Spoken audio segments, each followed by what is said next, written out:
Assalamualaikum warahmatullahi wabarakatuh. Perkenalkan, kami dari kelompok 6 kelas gizi 5A ingin menjelaskan tentang penyuluhan gizi. Dosen pengampu kami yaitu Ibu Pradipta Kurniasati, SKM M Gizi. Nama kelompok kami Alisa Kontrun, Nabila Putri, dan juga Ariska. Terdapat 4 dasar pemikiran dalam penyuluhan gizi, yaitu merupakan bagian integral dari program gizi dan kesehatan, merupakan kegiatan tim, didasarkan pengetahuan yang cukup, dan evaluasi. Langkah awal penyuluhan gizi yaitu perencanaan penyuluhan harus berdasarkan masalah gizi yang akan ditanggulangi, program yang akan ditunjang, daerah yang membutuhkan penyuluhan gizi, sasaran penyuluhan gizi, sarana dan prasarana yang dibutuhkan, cara membuat perencanaan penyuluhan gizi yang baik, dan dasar-dasar penyuluhan gizi.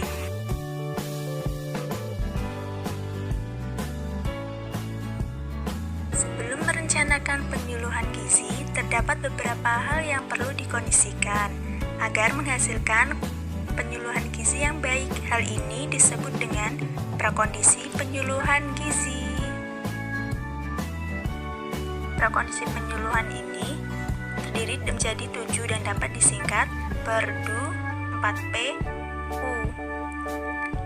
Yang pertama yaitu persepsi dan pengertian yang sama antara pimpinan program dengan pelaksana program.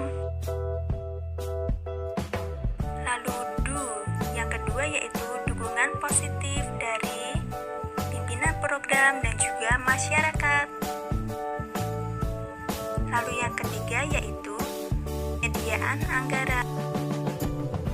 Lalu yang keempat yaitu penyediaan alat bantu atau media seperti leaflet, flipchart, poster maupun PowerPoint. Lalu yang kelima yaitu penyediaan tenaga penyuluh gizi. Dan yang keenam yaitu persiapan sasaran. Dan yang ketujuh yaitu unit-unit penyuluhan gizi. Agar penyuluhan gizi berjalan dengan baik, maka seorang perencana harus memenuhi 4 syarat. Syarat yang pertama yaitu materi sesuai kebutuhan masyarakat, di mana jika sesuai kebutuhan masyarakat maka tingkat kehadiran masyarakat semakin tinggi. Lalu yang kedua yaitu sesuai dengan kebutuhan program, misalnya pemberian garam beriodium dan PMT untuk anak sekolah. Lalu yang ketiga yaitu praktis, artinya dapat dilaksanakan sesuai sumber daya masyarakat. Lalu yang kedua yaitu materi merupakan ilmu gizi yang dapat diterapkan dalam kehidupan. Lalu yang keempat yaitu kebijakan harus mendukung sesuai dengan Undang-Undang Nomor 36 Tahun 2009 tentang Kesehatan dan Rencana Strategi Pembangunan Kesehatan serta dokumen lain yang terkait. Lalu langkah-langkah perencanaan penyuluhan gizi. Yang pertama yaitu mengenal masalah masyarakat dan wilayah. Yang pertama yaitu masalah. Data masalah dapat dilihat dari sumber data sekunder yaitu dari laporan Dinas Kesehatan. Yang kedua yaitu data primer dari wawancara kepada petugas kesehatan atau masyarakat. Lalu yang kedua yaitu masyarakat. Karakteristik masyarakat yang harus diketahui yaitu penduduk yang rawan gizi, keadaan sosial, budaya, ekonomi, pola komunikasi masyarakat, sumber daya masyarakat, bagaimana pengalaman masyarakat dengan program sebelumnya. Lalu yang ketiga yaitu wilayah. Desa atau kota, dataran rendah atau pegunungan, jalur transportasi umum, musim hujan, daerah kering atau cukup air, lalu daerah perbatasan. Lalu yang kedua yaitu menentukan prioritas masalah gizi. Pertimbangan penentuan prioritas masalah, yang pertama dampak yang ditimbulkan masalah tersebut. Yang kedua, besarnya masalah atau prevalensi masalah. Ketiga yaitu sumber daya yang dimiliki. Keempat, pertimbangan politis. Hal ini menyangkut negara, provinsi, kabupaten atau kota tempat masalah tersebut dijumpai. Lalu, yang kelima yaitu teknologi yang dimiliki. Yang keenam, viabilitas.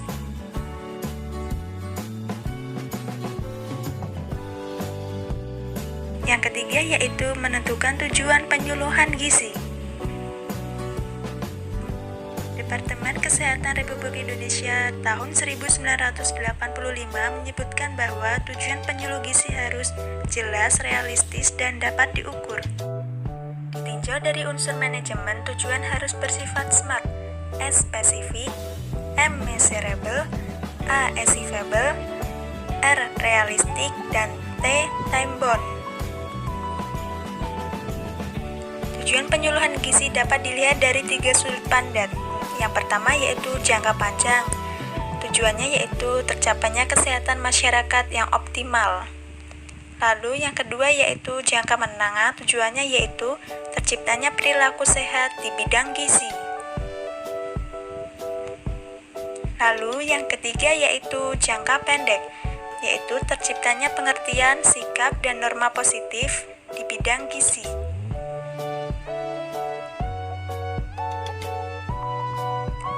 Lalu yang keempat yaitu menentukan sasaran penyuluhan gizi, yaitu pada kelompok yang rawan gizi seperti ibu hamil, ibu menyusui, dan anak sekolah. Lalu, bukan hanya kelompok rawan gizi saja, tetapi juga orang yang berpengaruh terhadap pengambilan keputusan dan tokoh masyarakat. Sasaran penyuluhan juga mengandung makna apakah menggunakan pendekatan individu, kelompok, dan massa.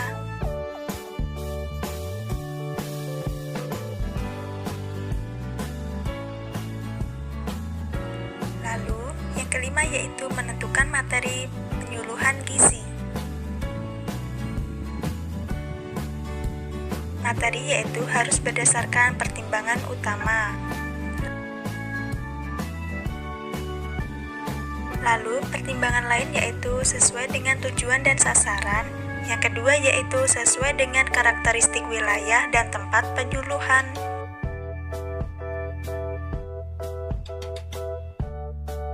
Syarat materi penyuluhan yaitu bahasa yang digunakan mudah dipahami. Yang kedua, tidak menggunakan istilah-istilah yang susah dipahami. Yang ketiga, pesan tidak bertele-tele, dapat dilaksanakan oleh sasaran sesuai dengan potensi, materi dikuasai oleh penyuluh. Lalu, yang keenam yaitu menentukan metode penyuluhan gizi.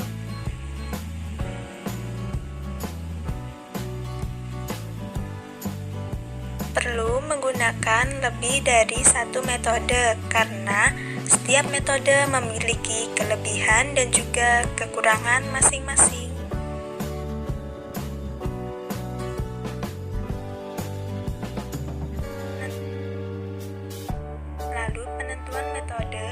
Juga ditentukan berdasarkan tujuan penyuluhan gizi. Dibagi menjadi 3 domain, yaitu untuk meningkatkan pengetahuan, meningkatkan sikap, dan meningkatkan keterampilan. Untuk meningkatkan pengetahuan, maka dapat digunakan metode ceramah. Lalu, untuk meningkatkan sikap, penyuluhan dapat dilakukan dengan menggunakan metode bermain peran atau role play. Lalu yang ketiga yaitu untuk membuat keterampilan dapat menggunakan metode penyuluhan demonstrasi atau menggunakan alat peraga sesuai dengan penyuluhan.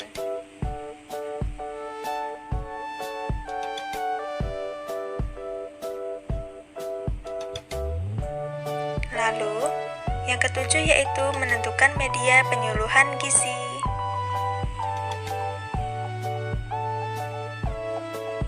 Penggunaan media sangat penting untuk memperjelas penyuluhan gizi.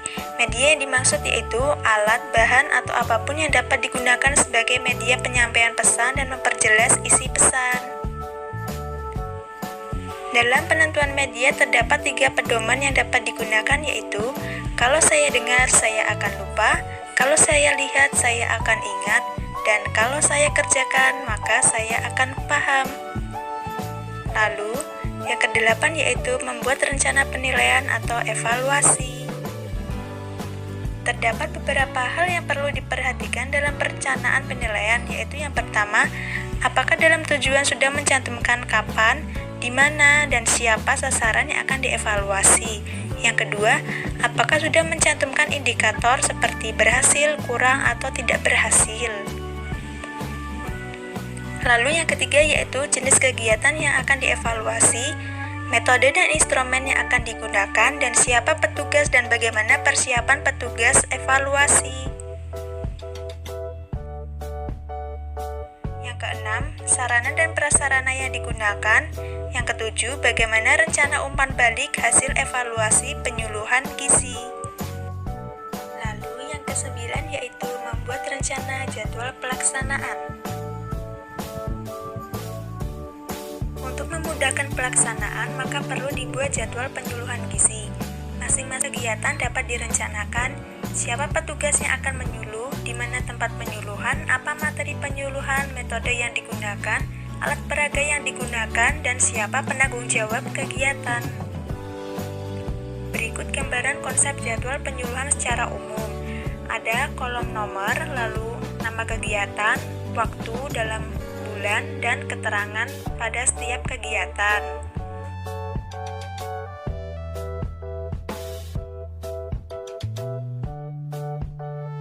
Lalu rencana teknis seorang penyuluh. Seorang penyuluh harus mempersiapkan secara teknis hal-hal yang berhubungan dengan tugas sebagai penyuluh. Tugasnya yaitu membuat rencana yang dituangkan dalam satuan penyuluhan.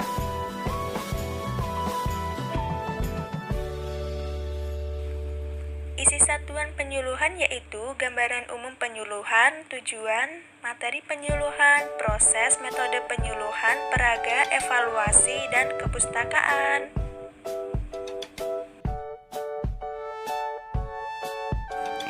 Pelaksanaan penyuluhan. Pelaksanaan penyuluhan harus berlangsung secara efektif dan efisien sesuai dengan tujuan yang telah ditentukan. Untuk mencapai penyuluhan secara efektif dan efisien, seorang penyuluh harus profesional. Profesional dalam arti memiliki keterampilan dasar sebagai seorang penyuluh. Seorang penyuluh profesional membutuhkan ilmu dan seni. Ilmu dan seni dalam proses penyuluhan tidak dapat dipisahkan. Seorang penyuluh gizi harus mempunyai ilmu gizi sesuai dengan materi yang disampaikan. Di samping mempunyai ilmu gizi, seorang penyuluh gizi harus mempunyai nuansa seni dalam praktik penyuluhan. Seni tersebut dapat meliputi seni berinteraksi dan seni komunikasi, seni mengatur lingkungan agar penyuluhan berlangsung menyenangkan, seni membangkitkan motivasi, dan lain sebagainya. Seorang penyuluh gizi harus mempunyai keterampilan dasar. Keterampilan dasar adalah keterampilan minimal yang harus dimiliki setiap individu yang berprofesi sebagai penyuluh, karena keterampilan tersebut membedakan seorang penyuluh profesional dengan penyuluh yang kurang profesional. Keterampilan penyuluhan. Ada beberapa konsep tentang keterampilan seorang penyuluh. Yang pertama ada keterampilan membuka penyuluhan. Membuka penyuluhan adalah usaha yang dilakukan oleh seorang penyuluh untuk menciptakan prakondisi bagi sasaran agar mental dan perhatian terpusat pada hal-hal yang akan dipelajari sehingga materi yang disampaikan itu mudah dipahami. Ada beberapa strategi yang dapat dilakukan dalam membuka penyuluhan. Yang pertama ada menarik perhatian. Menarik perhatian dapat dilakukan dengan cara berpenampilan yang baik, materi yang disajikan menarik, alat peraga yang menarik, dan intonasi suara yang baik. Kemudian yang kedua ada menimbulkan motivasi. Menimbulkan motivasi bagi sasaran penyuluhan sangat penting dilakukan seorang penyuluh. Strategi dapat dilakukan dengan cara menyampaikan bahwa materi yang akan disampaikan sangat penting diketahui dalam kehidupan sehari-hari. Menetapkan acuan. Menetapkan acuan ini adalah materi yang akan disajikan dan bagaimana sistematikanya. Contohnya membuka penyuluhan, keterampilan menjelaskan, keterampilan bertanya, keterampilan memberi penguatan, keterampilan mengelola penyuluhan, keterampilan bervariasi, serta keterampilan menutup penyuluhan. Itu membuat kaitan. Membuat kaitan ini dapat dihubungkan dengan materi sebelumnya atau dikaitkan materi yang disajikan dengan kehidupan sehari-hari.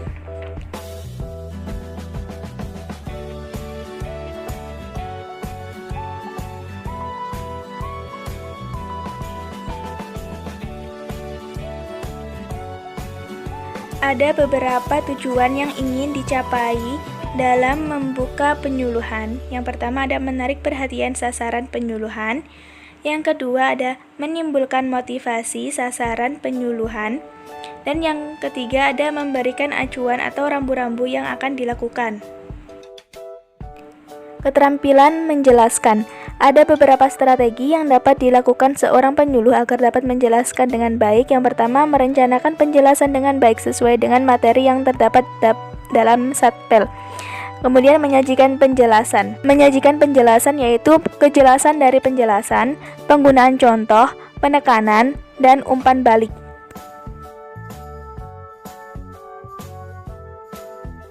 Keterampilan bertanya. Pertanyaan yang baik memiliki makna positif terhadap sasaran. Makna tersebut yakni meningkatkan partisipasi sasaran dalam proses penyuluhan, meningkatkan rasa ingin tahu sasaran, memfokuskan sasaran terhadap materi yang sedang dibahas, dan meningkatkan kemampuan berpikir kreatif sasaran penyuluhan. Jenis pertanyaan dapat ditinjau dari berbagai sudut pandang, yaitu pertanyaan dari sudut maksudnya dan pertanyaan dari sudut tingkat kesulitan. Dan ini ada contoh jenis pertanyaan.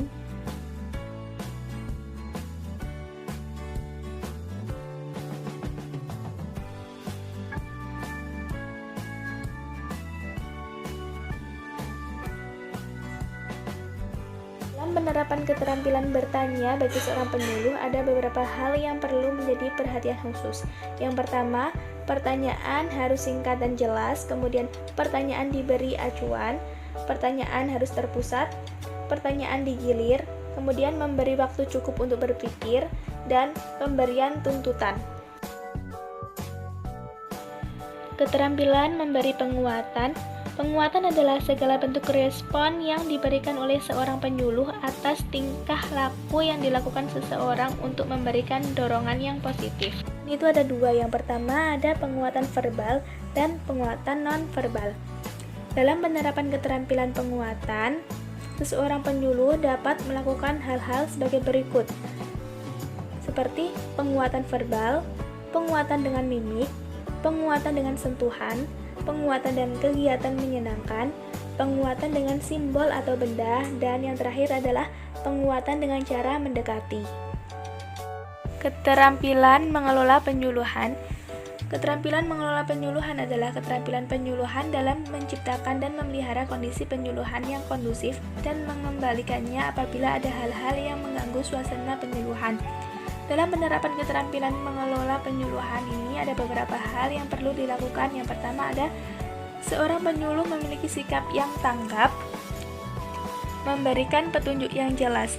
Sifat yang harus dimiliki pada saat memberikan petunjuk adalah bersemangat atau antusias, menantang, penuh variasi, fleksibel, disiplin, dan ada hal-hal yang perlu ditekankan. Dan yang terakhir yaitu membagi perhatian. Keterampilan bervariasi merupakan keterampilan seseorang penyuluh agar suasana tidak membosankan. Hal yang harus diperhatikan dalam penerapan keterampilan variabel menggunakan media, interaksi, dan cara menyuluh. Keterampilan menutup suatu kegiatan memberikan gambaran yang telah dipelajari. Adapun teknik penutup yaitu mengulangi intisari materi penyuluhan, membuat kesimpulan, membangkitkan motivasi, mengadakan evaluasi, memberi tugas. Evaluasi. Menurut Knelbung, evaluasi adalah hasil terdapat 4 dimensi evaluasi, yaitu proses, kriteria, rangsangan, nilai.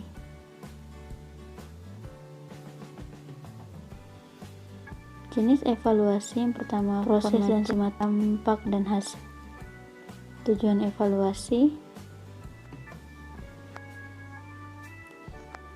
membantu perencanaan di masa yang akan datang, mengetahui sarana dan menentukan kekuatan segi administrasi, menentukan strategi, mendapat dukungan sponsor, memotivasi, Siapa yang menilai? Yaitu berbagai pihak yang terkait. Waktu penilaian, penilaian rutin, penilaian berkala, penilaian khusus,